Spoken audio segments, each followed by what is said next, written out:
여왕이 집 26회입니다. 은호의 죽음으로 제인은 완전히 무너져 버렸는데요.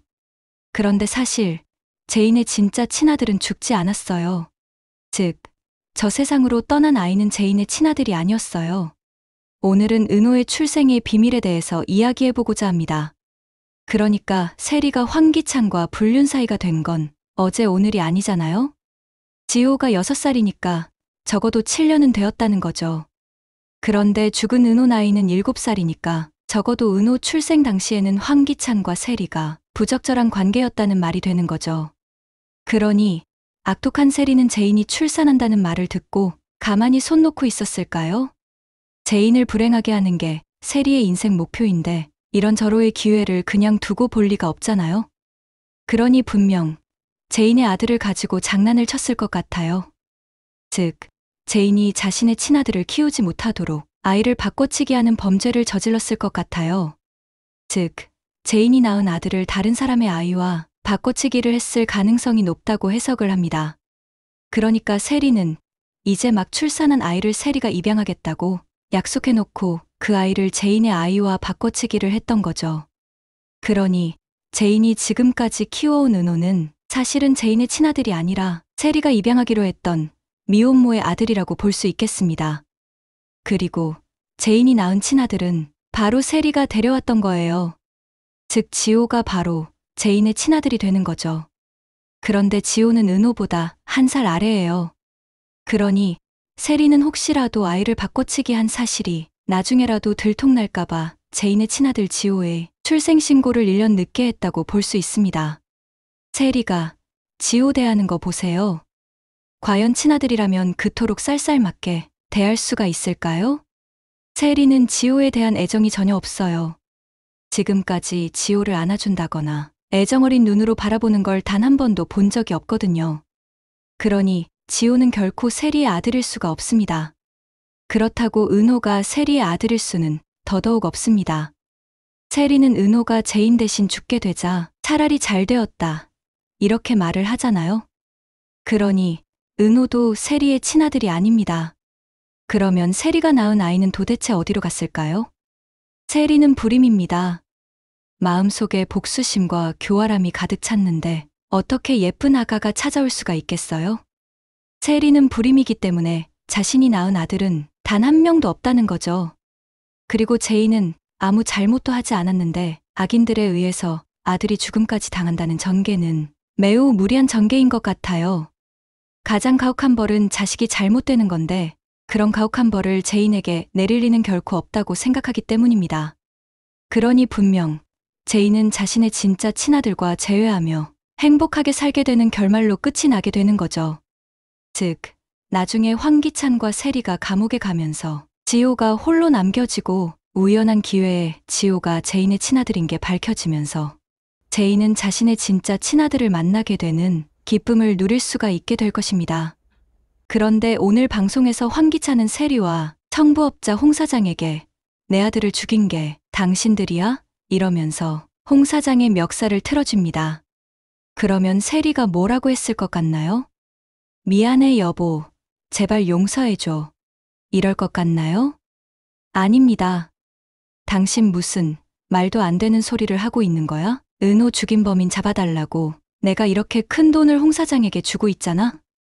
오히려 이렇게 큰 소리를 내며 뻔뻔스럽게 나오는 거죠. 그러나 황기찬은 바보가 아니에요. 평소에 은호를 대하는 걸 보면 애정이 하나도 없어 보이던 세리가 이토록 거금을 마련해서 은호 범인을 잡아달라고 청부업자를 고용했다는 걸 믿을 수가 없기 때문입니다. 그러니 이때부터 기찬은 세리가 은호 죽음과 분명 관련 있을 거라고 의심하게 될 것입니다. 그러니 은호 죽음을 기점으로 기찬과 세리의 애정은 박살이 나게 되는 거죠. 이때부터는 세리가 다가와도 기찬은 매우 퉁명스럽게 쏘아붙이며 세리를 밀어내는 일이 반복될 것입니다.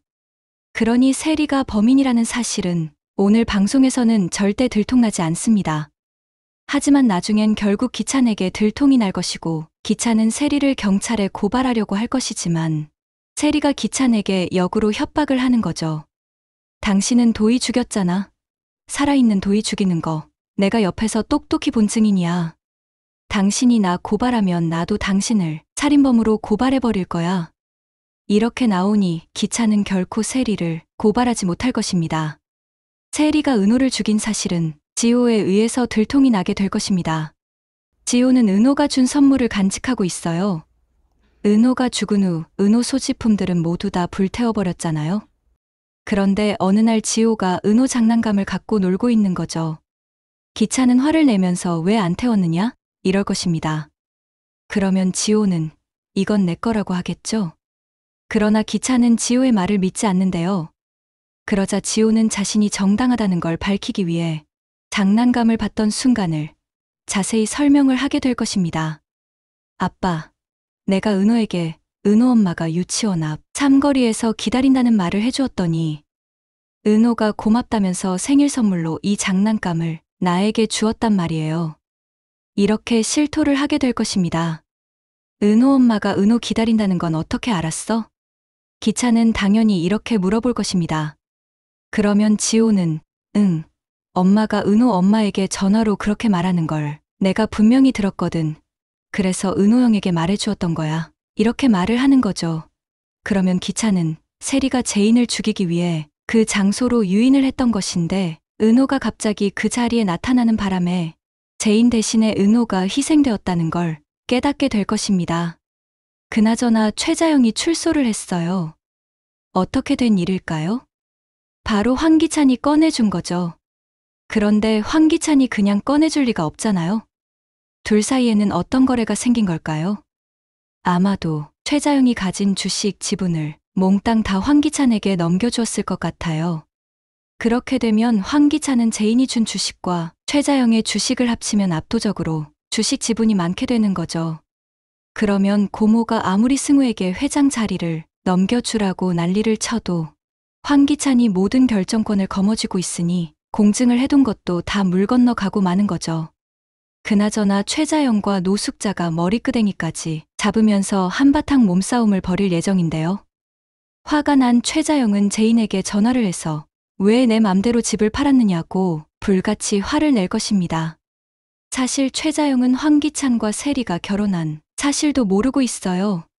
최자영이 자신의 뺑소니를 승우에게 뒤집어 씌우는 걸 보고 제인이 엄마에게 실망을 해서 엄마 면회도 제대로 가지 않았거든요. 당연히 엄마랑 미주알 고주알 이런 속 이야기는 꺼내지도 않은 상태라서 최자영은 그동안 벌어진 일을 아무것도 모르는 상태입니다.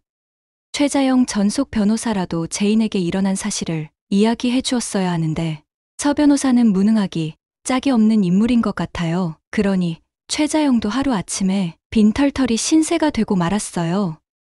오갈 데가 없어진 최자영은 결국은 고모에게 눈치밥을 먹으면서 눈도 마주치기 싫은 승우와 어쩔 수 없이 한 집안에서 동거를 하게 될 것으로 보입니다.